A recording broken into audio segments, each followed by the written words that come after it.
मुंबईत कचरा संकलनामध्ये 3,000 कोटींचा घोटाळा झाल्याचा कचरा वेचक कर्मचाऱ्यांचा आरोप आहे।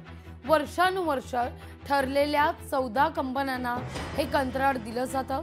वारंवार एकाच कंपन्यांना हे कंत्राट देण्यामागे राजकीय मंडळींचा वरदहस्त असल्याचा आरोप कचरा वेचक कर्मचाऱ्यांनी केलाय। लोकशाही मराठीकडून सफाई कर्मचाऱ्यांच्या प्रश्नावर सातत्यानं मुद्दा उपस्थित करण्यात येतो।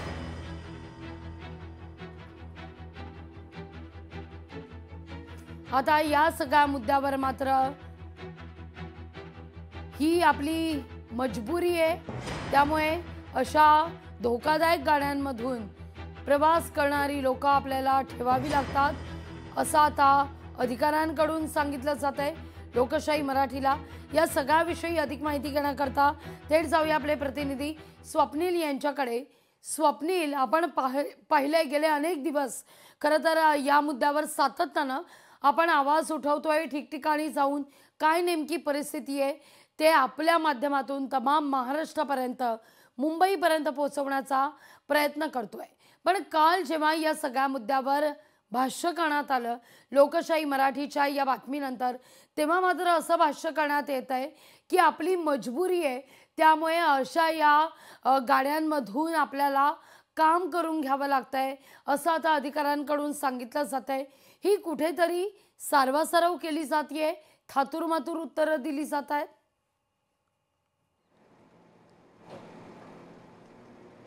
लागवी निश्चितच महानगरपालिकेकडून ही सारवासारवीची उत्तर दिली जात आहेत। काही कंत्राटदारांना कंत्राट वाढवून दिलेला आहे आणि कंत्राटदारांच्या गाड्या सुद्धा नादुरुस्त आणि मोडकळीस आलेल्या आहेत। माझ्या मागे आणि या ठिकाणी समोर आपण बघतोय काही प्रमाणामध्ये कचरा पडला होता, आता सध्या कचराची गाडी या ठिकाणी आलेली आहे। मात्र ही हायड्रोलिक पॉवर असलेली गाडी आहे। यामध्येच काही प्रकारच्या गाड्या आपल्याला पाहायला मिळतात, मध्यम आकाराच्या आणि मोठ्या आकाराच्या। यामधील ही हायड्रोलिक गाडी आहे। काही हायड्रोलिक गाड्या या सध्या बंद पडलेल्या अवस्थेत आहेत, मात्र तरीही त्या वापरल्या जातात।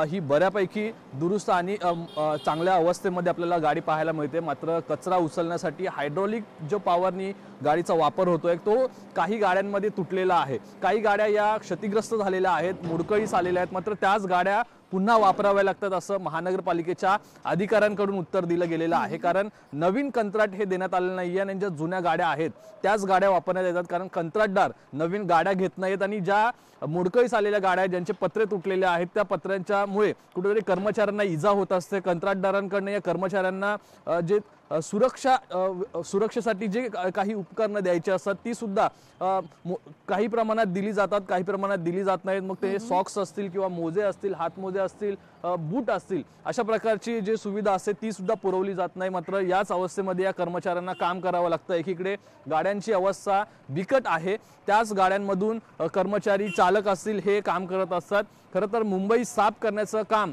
हे सर्व सफाई कर्मचारी करत असतात, मात्र त्यांना कोणत्याही सुविधा या कंत्राटदाराकडून दिला जात नाहीयेत आणि कंत्राटदाराकडे जर या कर्मचाऱ्यांनी जर आवाज उठवला तर ते कुठेतरी राजकीय वरदहस्तामुळे कर्मचाऱ्यांचा आवाज बंद केला जातो। अधिकाऱ्यांकडून सुद्धा थातुरमातुर उत्तर दिले जातात, त्यामुळे सफाई कर्मचारी नक्की कोणाकडे बघणार असा प्रश्न उपस्थित झाला। मात्र लोकशाही मराठीच्या माध्यमातून या प्रश्नावरती जोपर्यंत तोडगा निघत नाही तोपर्यंत हा कर्मचाऱ्यांचा आवाज लोकशाही मार्फत दाखवण्यात येणार आहे। त्यामुळे कधी या संदर्भातील कारवाई केली जाते हे पाहणं महत्त्वाचं असेल। लागवी निश्चित। स्वप्नील, तुर्तास धन्यवाद तुम्ही दिलेल्या एकूण सविस्तर माहिती करता।